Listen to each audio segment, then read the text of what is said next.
The guitar, you can find your letters on the fretboard a few different ways.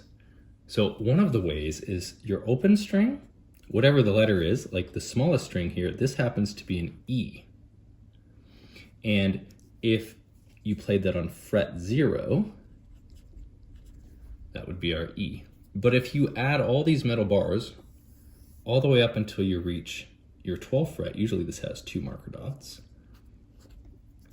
12 frets higher, you could count them 1, 2, 3, 4, 5, 6, 7, 8, 9, 10, 11, 12. And up here, you would find your high E. So these are 2 E's, a 0 fret E plus 12 on the same string is E. But as you go across the strings, there is an interesting pattern. You can find E's crossing strings in a different pattern. This is where it gets a little bit more involved. Generally, it's plus 5 frets, except for one special combo. I'll show you what I mean. So if you play the smallest string open E, the next one, if you count your frets up, 1, 2, 3, 4, 5, over on the next string is also E. So from here to there, 5 frets higher from the smallest string to the second string is also E. Now, the distance between these 2 strings is plus 4.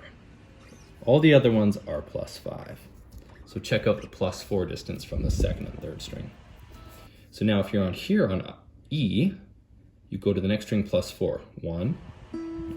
So this would be 1 fret higher, 2 frets higher, 3 frets higher, 4 frets higher. That's also E. So what we just did there was plus 4 frets. So we're trying to find different patterns in here that help us find our way around the fretboard. That was 1, plus 2, plus 3, plus 4, from E to E. Now each string is going to continue that pattern.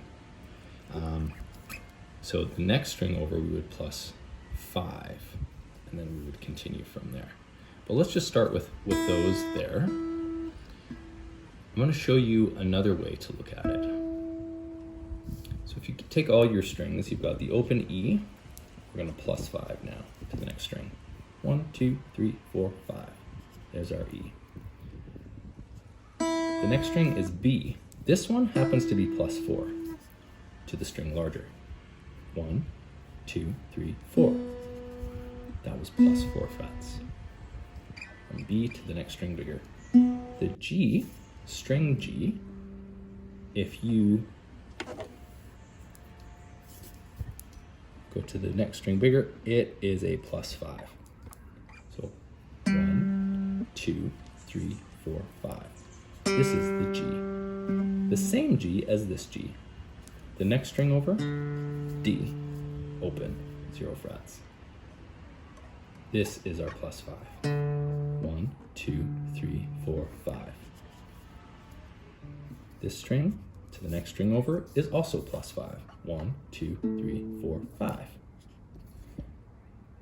So we have plus 5 from the distances of each string. First string to second string, plus 5 frets. This is the only strange one. I'm going to use maybe a different color to indicate how it's different. Plus 4. That's when you're moving the B note to the string larger. So the open B string is plus 4. Now all your other ones here are plus 5. String G to the next string open.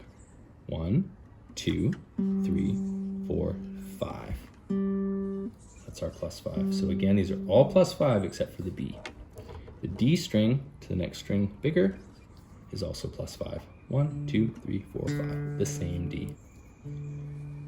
This string is open A, plus 5. So if you'll notice, these are all plus 5s. The only one that's not a plus 5 is the B note. This demystifies a lot of people because the guitar can be like learning 6 pianos. A piano usually is just going up one string, back and forth. It's like the linear pattern of 1 fret at a time, forwards and backwards. The guitar zigzags and crosses and you get multiple of the same note. which is partly why you can get so many different cool sounds, because each string has its own tonal character. So the E here and the E here, although it's the same high and low pitch, it has a different quality, just like if you were to imagine that each string was a different person singing. So say if I were to sing this E and you were to sing that E, we would sound like two different people singing the same E. If you imagine like each string is like a different person singing, or a different, Segovia talks about that each string is like its own instrument or its own voice. Although you can play the same letters, they have a different sound, like different instruments or different people singing the same notes. So these are some really helpful tips. Plus 12 on the same string is the same letter. Crossing strings is where it gets a little bit more involved, but the tuning in normal tuning is generally plus 5 on all the strings except for the B string to the string larder is a plus 4. Plus 5, and B is plus 4. So you can use that as you're drawing the charts. I highly recommend you guys grab one of these blank charts and write them in yourself. Just reading them and watching them and playing them doesn't really help us internalize it as well as I've found for myself and my students is when you draw it out, color code it, get used to it, it starts to create a map in your mind and in your fingers. So when you go back to playing it, you can really connect things through these mental models that we draw on these fret maps. And they're kind of fun. So draw it out. I'm going to be having prizes and grants and offering free lessons and awards for students who draw these charts and share them. So check them out, have fun. Check out Make Music Here, Lava Guitar Lessons, The Fret is Lava,